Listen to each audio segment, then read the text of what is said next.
La vérité cachée derrière la dot, ce que l'on ne dit pas dans les mariages. Bien-aimé, la dot est une institution ancienne. Elle existait avant même les cultures africaines, et la Bible en parle. Mais aujourd'hui, il y a une confusion dangereuse.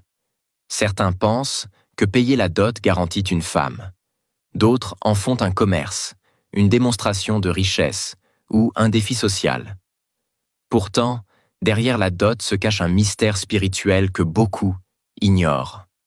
La dot dans la Bible, un symbole d'engagement, pas une transaction commerciale. Dans la Bible, la dot était un acte d'honneur, jamais un achat. Exode 22, versets 16-17. Il paiera la dot et la prendra pour femme. Genèse 29-18.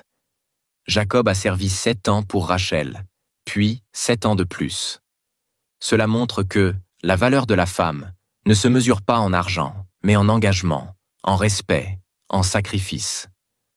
Mais aujourd'hui, certains hommes perdent des millions pour une femme qu'ils ne connaissent pas dans l'esprit.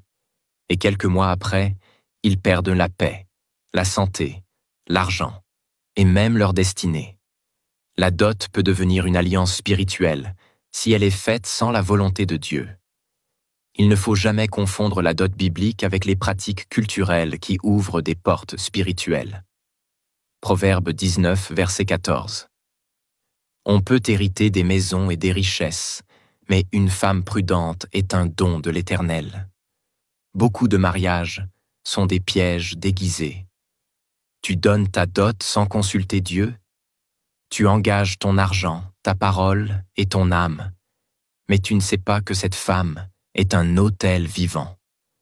Derrière certaines familles se cachent des esprits de pauvreté, des alliances démoniaques, des autels ancestraux qui réclament ton sang ou ta semence, tes enfants. Tu crois recevoir une épouse, mais spirituellement tu es enchaîné à une lignée ténébreuse. Josué 9, verset 14. Les hommes d'Israël prirent de leurs provisions, et ils ne consultèrent point l'Éternel. Résultat, ils furent trompés et enchaînés par une alliance maudite. Certains hommes ont tout perdu après la dot parce qu'ils ont traité la chose de Dieu avec légèreté. Tu veux prouver que tu es un homme. Tu veux faire plaisir à la belle famille. Tu veux vite officialiser la relation. Mais as-tu consulté Dieu ? 1 Samuel 16, verset 7. L'homme regarde à ce qui frappe les yeux, mais l'Éternel regarde au cœur. Beaucoup se sont liés à des femmes séduisantes à l'extérieur, mais spirituellement vides, destructrices ou rebelles.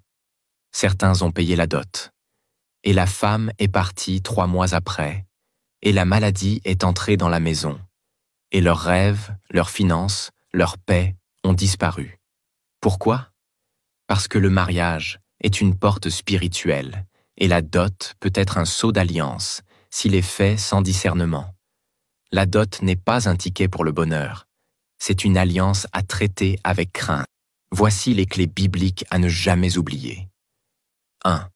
Consulte toujours Dieu avant de t'engager. Proverbe 3, versets 5, 6, 2. Cherche la femme selon l'esprit, pas selon les émotions. Proverbe 31, verset 30. 3. Brise les autels et les esprits liés à la dot, si tu n'avais pas consulté Dieu au départ. 2 Corinthiens 10, verset 4. 4. Fais de ton foyer un autel d'adoration et non un tombeau spirituel. Josué 24, verset 15. Frère, la dot peut te lier à une bénédiction ou à une destruction. Ce n'est pas une simple cérémonie, c'est un acte spirituel profond.